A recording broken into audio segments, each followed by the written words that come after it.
स्मारक मला सरकारला विनंती करायची आहे की अजून कसं उत्तम प्रकारे होईल. आता हे बघा इथे फाउंटन आहे, फाउंटनमध्ये पाणी, झाडं झुडपं आणि हा जो गावाकडचा रस्ता आहे, हा तुम्हाला अगदी 10 फुटी रस्ता आहे, फक्त 10 फुटी रस्ता आहे. आणि हे संपूर्ण एंडिंग पॉईंट तिथे आहे. जर येणारे भाविक जर कोणाला बघायचं असेल, जयंती असेल, 6 डिसेंबर असेल, आज योगायोगाने 27 मे आहे, त्यांची पुण्यतिथी आहे.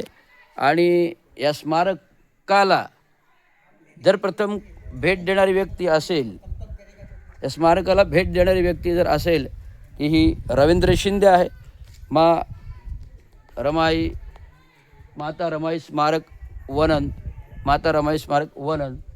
आता आपण दर्शन वगैरे घेऊन, खास मी याच्यासाठी झालो की आपल्या समाजाला हे दाखवणं अभिमानाची गोष्ट आहे. रमाबाई आंबेडकरांचं स्मारक आहे आणि त्याच्या गावाची सुधारणा झाली पाहिजे, रस्ते मोठे झाले पाहिजेत. एवढंच माझी विनंती आहे शासनाला, ती त्यांनी करावी. धन्यवाद. जय हिंद महाराष्ट्र.